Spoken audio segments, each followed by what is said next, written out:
Mga kasawsawan, isang dalaga po niligawan ng isang lalaki, nagpanggap na binata, na buntis ng anak, pinagtaguan at hindi nga daw po binigyan ng sustento ang bata. Pero ang sabi ni Alex, hindi raw po sa kanya ang bata, kaya bakit siya magbibigay ng sustento? Kasama po natin ngayon si Mercedita na asawa po ni Alex. Kailan mo nalaman na may babae ang asawa mo? Nung ano lang ma'am, nung October, Sino po ang nagsabi sa inyo? nag-text yung pinsan ko sa probinsya na sabi niya, lumuwas ka ng Maynila kasi yung asawa mo may babae na.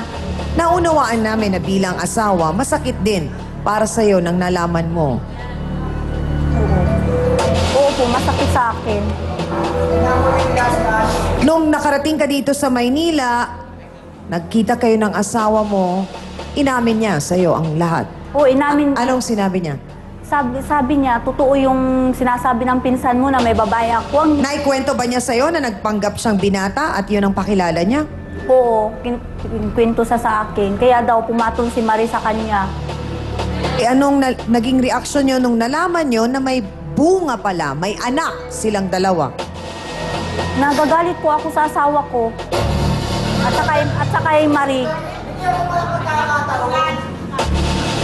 Pero hindi mo ba naisip, Ate Mercedita, na si Marie ay biktima ng panluloko ng asawa mo?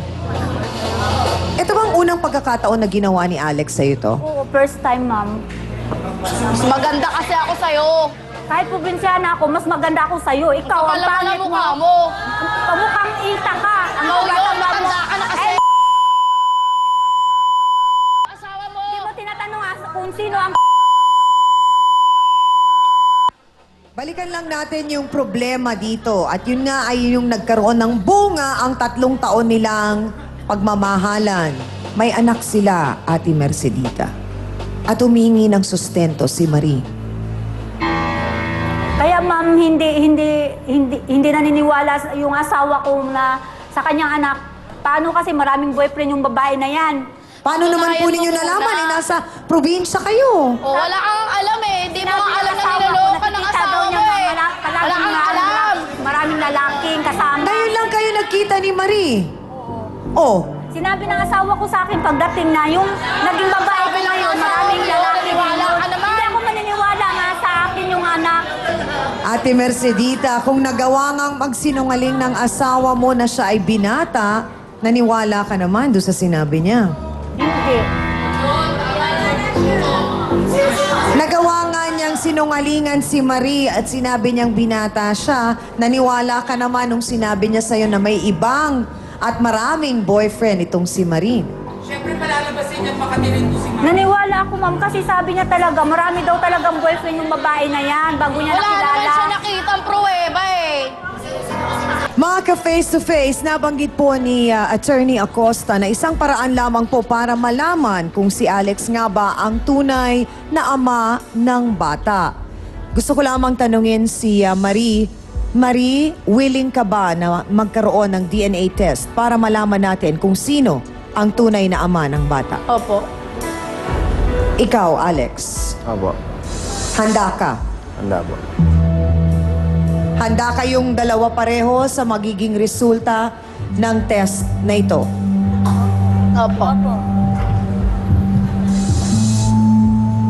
Mga kasawsawan, sa pagkakataong pong ito, tatawagin natin ang ating trio tagapayo para makausap po ang ating mga bisita ngayong araw na ito at mabigyan po sila ng counseling. Sabi mo na yung totoo, para hindi tayo, para handa ka.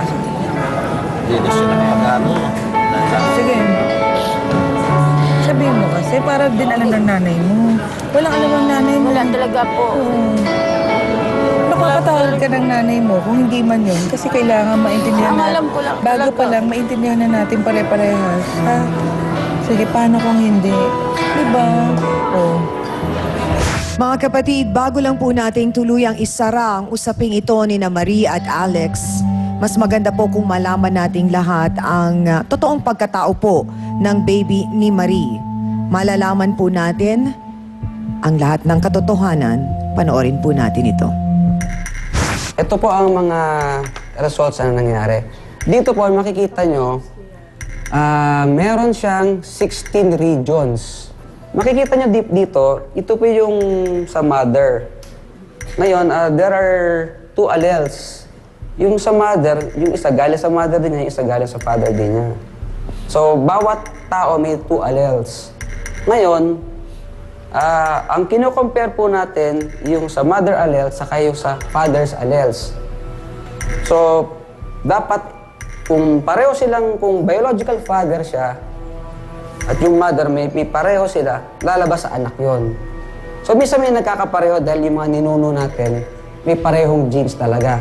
Ngayon, dito po sa alleles na to, makikita natin, kung compare po natin yan, itong 16 regions. Narinig na po natin ang mga paliwanag ni Mr. Frederick Emmanuel Morato at nasa kamay ko na nga po ang resulta ng ginawang DNA test kung saan ito po'y pinadala pa sa Australia at bumalik po sa opisina ni na Mr. Morato. Marie and Alex, pareho kayong makakahinga ng maluwag at matapos na ang issue na ito dahil ang katotohanan ay nakasaad sa resulta na ito na hindi po si Alex ang ama ng bata.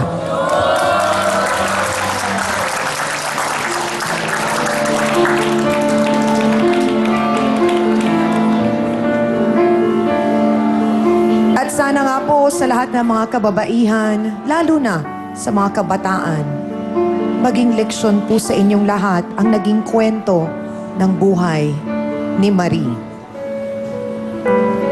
At sa punto pong ito, gusto natin hingin ang final say ng ating pong trio tagapayo. Simulan ko po kay Attorney Acosta. Alex, bagaman dyan sa papel ngayon na hawak mo ay napatunayan na hindi ikaw ang biological father o totoong ama nung naging anak nitong si Marie, sana ay maging huli na ito sa nagawa mong sabi ko nga'y pagkukulang kanina, no? Huwag mo nang ulitin yon dahil napaka-komplikado.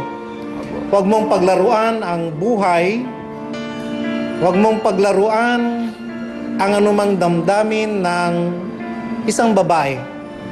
Maraming pong salamat, Attorney Acosta Jr. Dr. Camille?